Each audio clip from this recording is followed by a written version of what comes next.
All right, let's get started and happy to have more people join as we get going. Hi, everybody. I'm Tessa. I see a lot of familiar faces here. I'm the Land Use and Budget Director for the council member. I'm looking forward to a really great night tonight. Before we get started, let's launch the results of the poll so far. See who's here. Okay, awesome. Great. We have most people living here, which is super cool. A lot of people working here. Happy to have the people not living here that or working here that come visit, joining us tonight. That's awesome as well.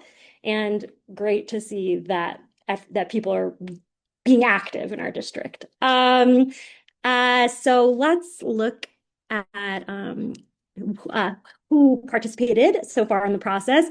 Great. So this is awesome. So we have 60% almost of people are new to the process. So this is great. Hopefully you get a good sense of where we've been over the past few months and where we're going.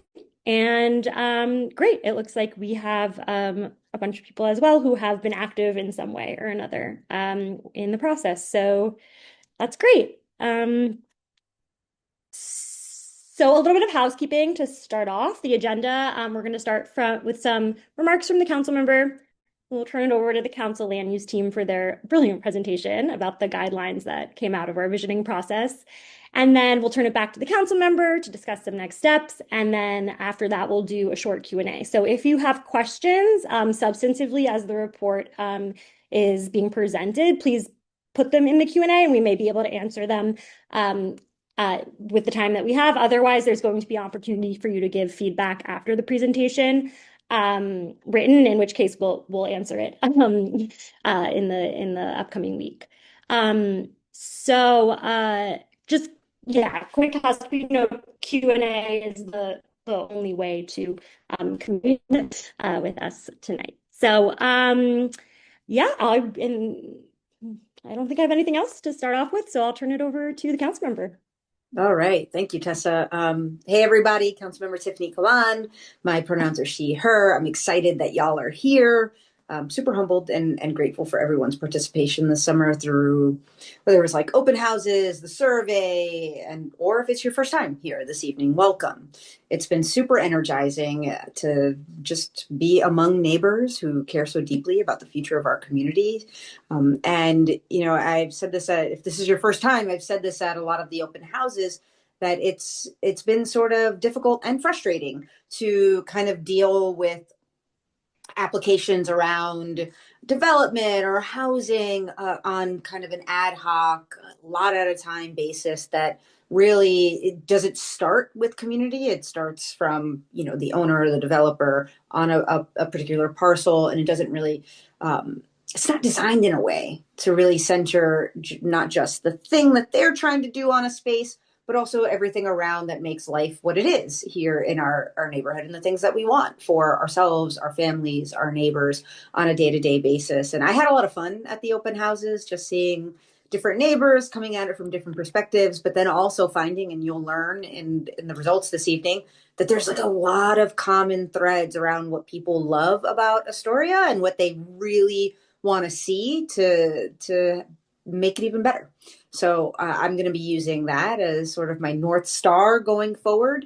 And I also just want to extend gratitude to not just my team and a couple of folks on my team that are on here, but also the land use team.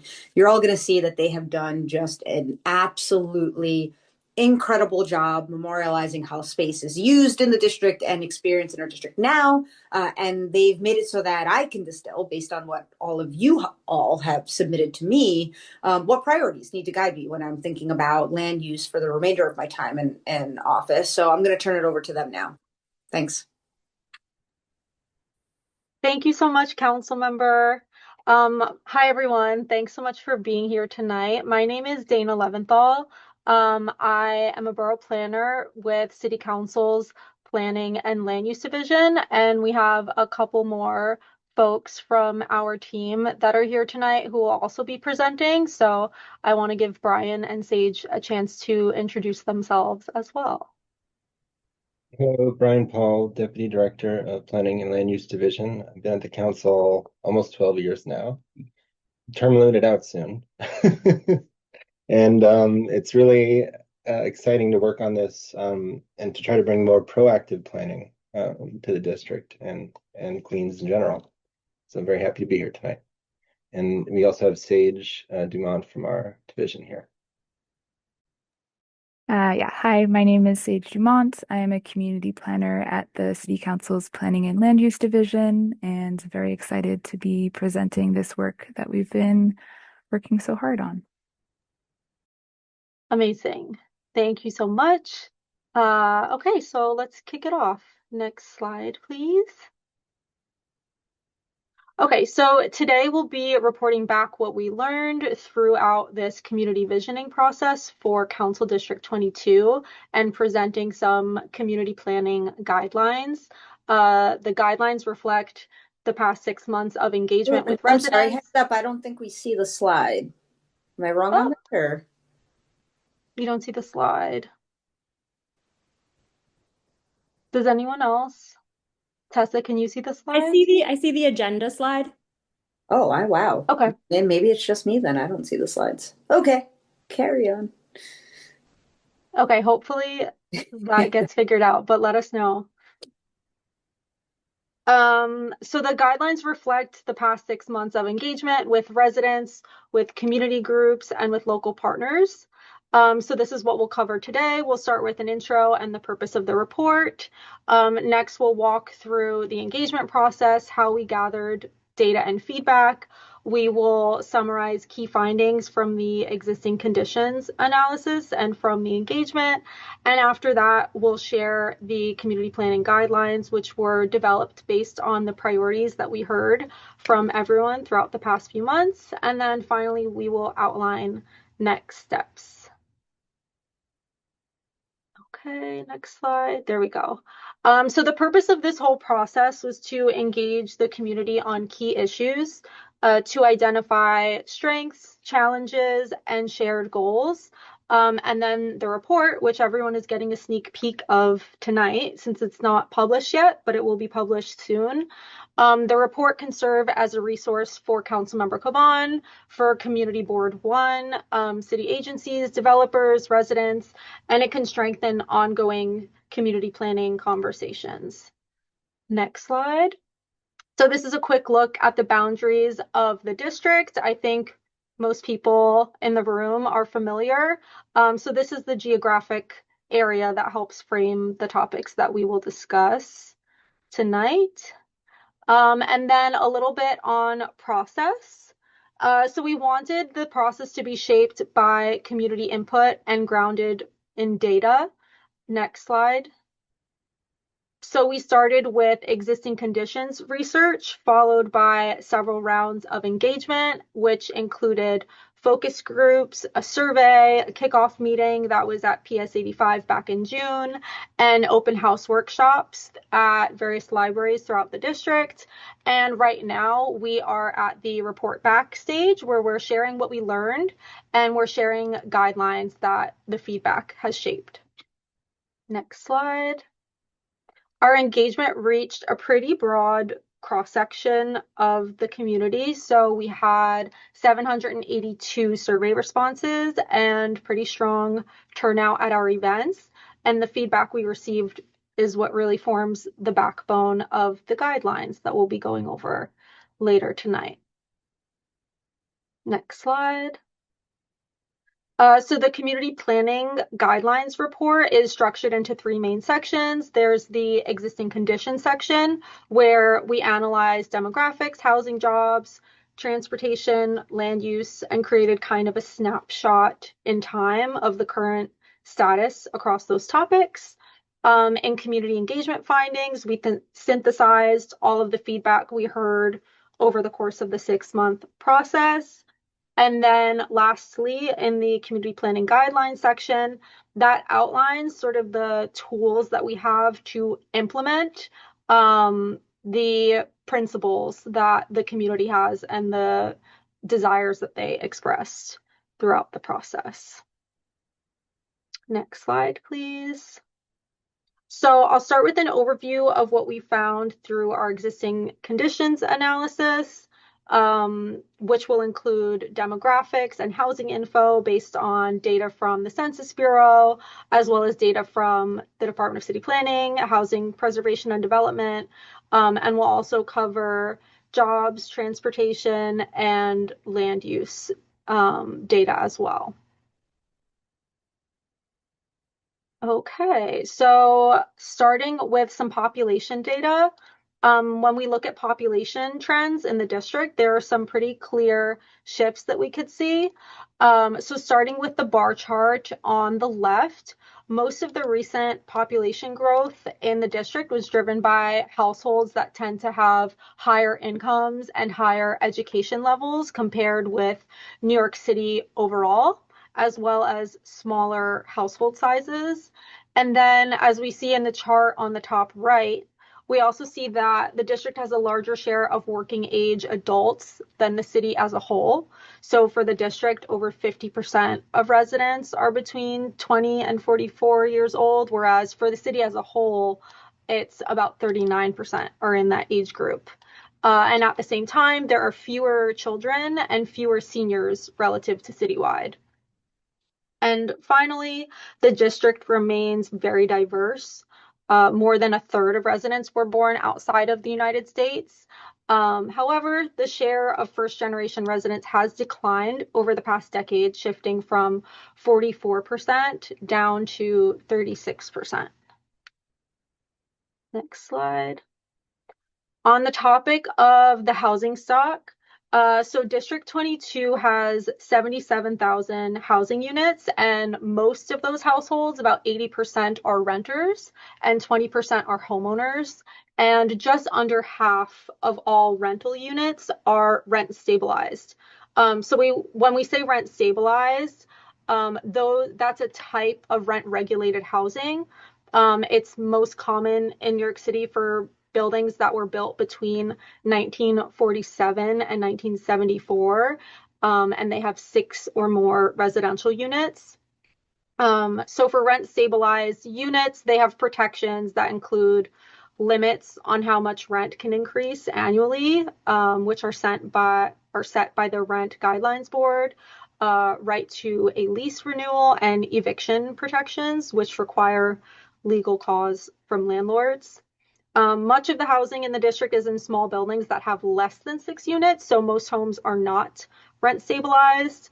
And the district also has relatively few directly subsidized units, whether that's in NYCHA or other HPD or HUD programs like Mitchell-Lama or project-based Section 8.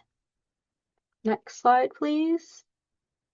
So when we look at housing conditions in the district, there are a few key trends that stand out.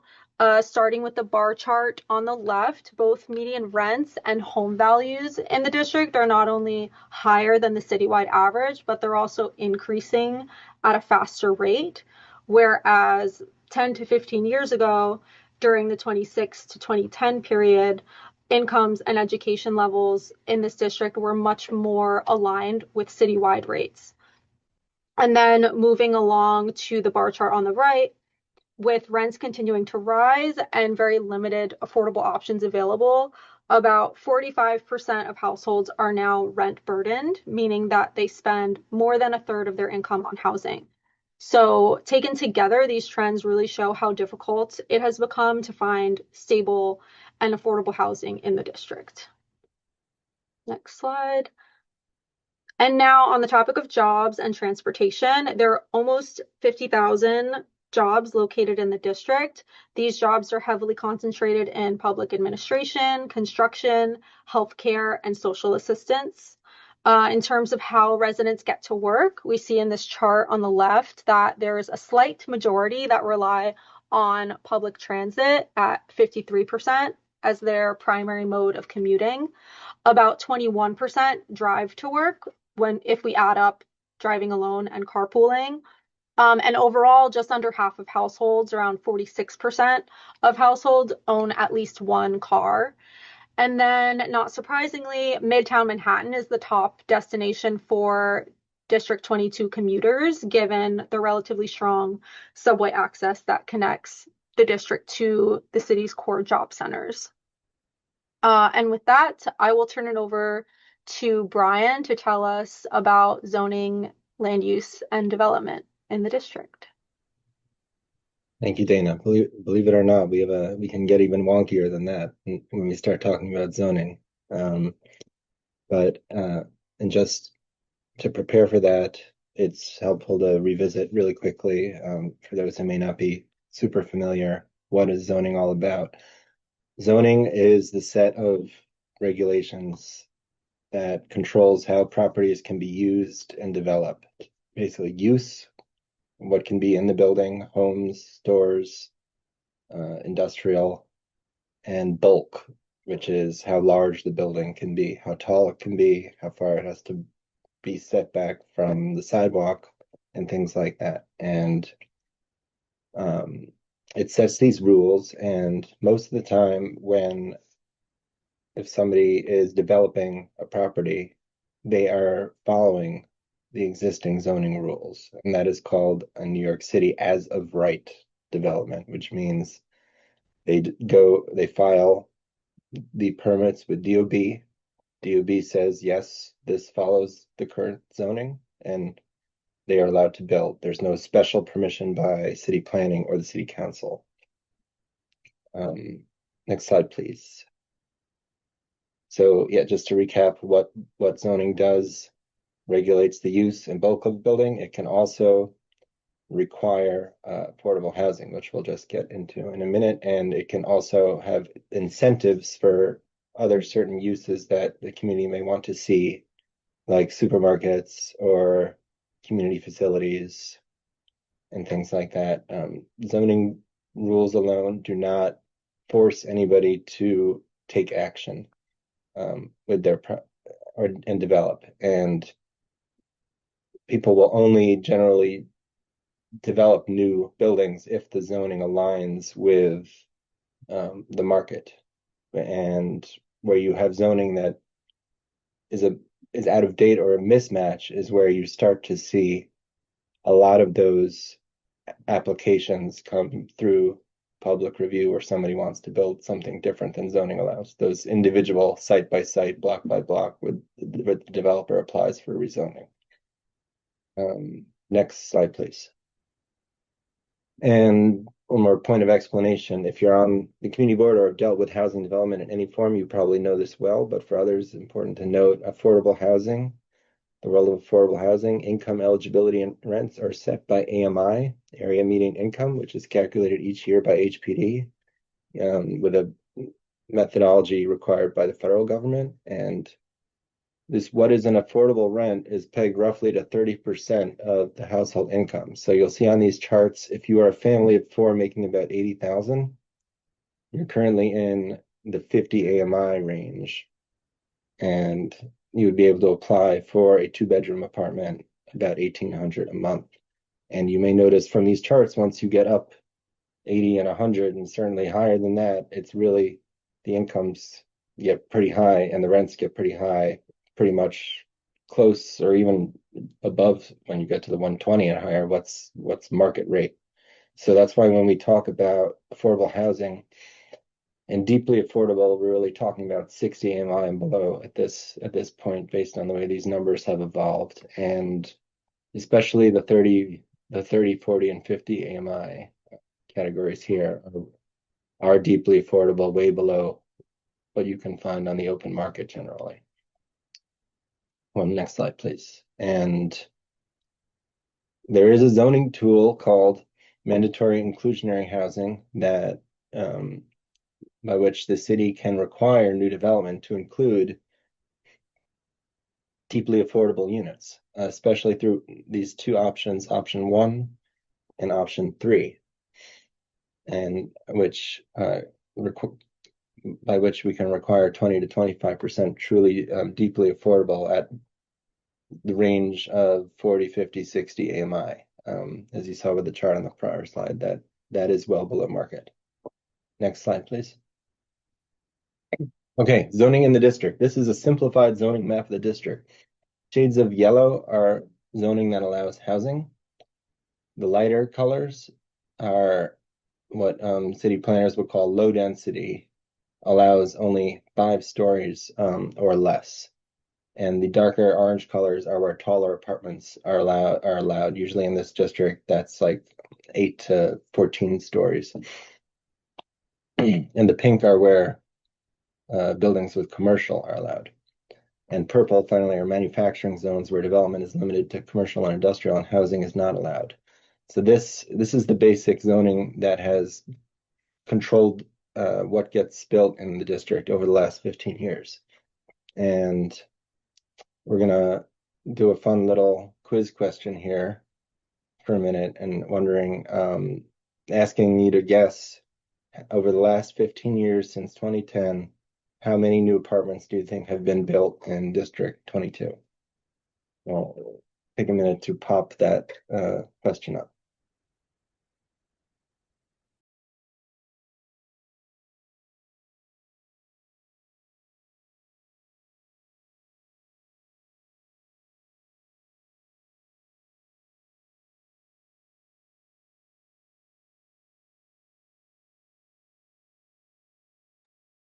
Okay, I think we can feel the answer.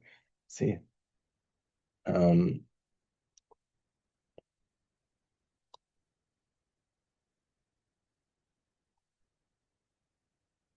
it move to the response? I did not see what the distribution was. Anybody help me out? Yes, Brian, sorry. Yeah. Yes, so it looks like we have about a quarter of people who responded to the poll responded that approximately 1,000 new housing units were built since 2010. Some people, about a quarter of people said 2,000. A third of people who responded said 4,000. Only a handful of people responded 9,000. And similarly, only a handful of people responded 19,000. Interesting. Okay, we can reveal. Yeah. The answer is over 9,000 since 2010. So it's interesting that folks assumed it was lower than that. And you can see on this map where those have been built, and very much concentrated in the areas where the high density or the larger apartments are allowed, south of the Grand Central, west of Steinway, and north of Broadway. So that's actually a pretty large number of new housing over 15 years. Okay, next slide. And all right, we're gonna do one more of these quizzes. Bear with us. What out of those 9,000 plus units, what percent do you think were actually deeply affordable? Which means from those charts we saw 50 AMI or below, affordable for folks making 30 to 80,000 roughly. We'll give a couple seconds for these responses. Apologies, I'm getting like a frog in my throat as I talk.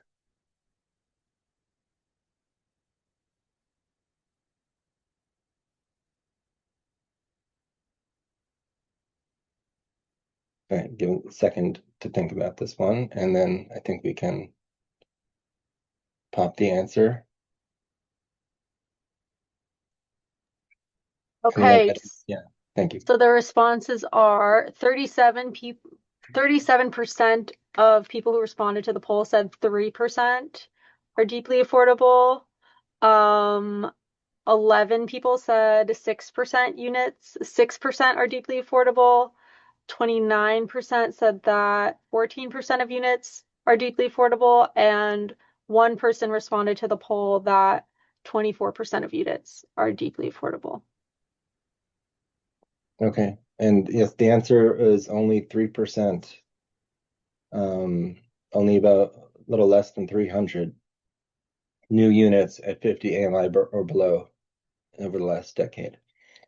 And we'll get, when we get to recommendations, we'll explain more about why that's so low. But in an area that is built more than almost over 9,000 units. That's very low, and some neighborhoods where zoning is newer and has newer tools being applied, that number can get can be much higher, and we'll get to that in the latter section. Okay.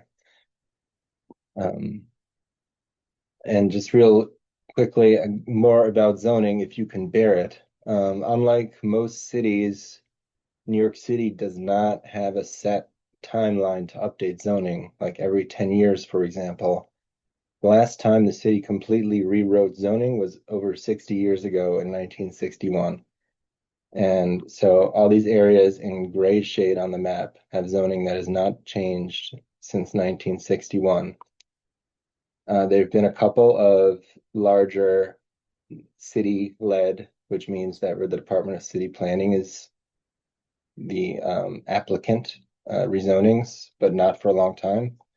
And these were back in 1989 in West Astoria, also called Old Astoria, that darker orange area. And then 2010 was the bigger Astoria, which was rezoning, which was everything west of Steinway. But these rezonings were really focused on bulk height limits, putting height limits on, and they were not focused on affordable housing or bringing in new planning things like new parks and things like that. They were just more narrowly focused on heights. And since 2010, there have been a lot of these. I was talking about the private developer applications for one site or one block, and those are all these you see in the pink here, especially in Hallett's Point and Ravenswood area. And next slide, please. And just a really quick look at that Ravenswood area, which is south of Socrates Sculpture Park, close to the river near the Costco, and Rainey Park. This area has, like, even by New York City standards, which I said New York City doesn't update its zoning very often. This is really old and strange zoning. And I'd say strange because it's mapped for 3 to 4 story housing, R5 zoning, but most of those blocks are actually industrial businesses. So it's a very strange mismatch. And that is why this area has seen 5 of these private developer rezonings, which are these red blocks, since 2018. But even more strangely, no development has actually happened yet on any of those blocks. So this is just a very odd situation over here where there hasn't been a holistic planning and community engagement about what this area actually, what should be allowed to be developed here, and what does it need alongside that development to actually be a whole holistic neighborhood. So this stood out to us when looking at zoning in the district. And now I'll turn it over to Sage to talk about input from the survey and community engagement. Thank you, Brian. Just a quick little notes. If folks have any questions, you can please leave them in the Zoom chat. We'll be choosing some for the Q&A at the end of the presentation. Okay, so next we will provide an overview of the results from our community engagement, drawing on both the survey and the open house activities. These findings gave us invaluable insight into the priorities and concerns of D22 residents and directly shaped the community planning guidelines we'll share later in the presentation. So we'll jump in, and I'll start with a brief overview and then highlight some of the key findings from the topic areas we focused on. So overall, survey respondents identified housing affordability, public safety, and sanitation as their top concerns in the district. This slide also highlights a small selection of the hundreds of comments we received, which helps illustrate why residents love their neighborhood for its community, diversity, and amenities, as well as the day-to-day challenges they experience. So, as noted on the previous slide, housing affordability is a major concern for D22 residents. Feedback from both the survey and the open house highlighted the need for affordable rental housing and home ownership options.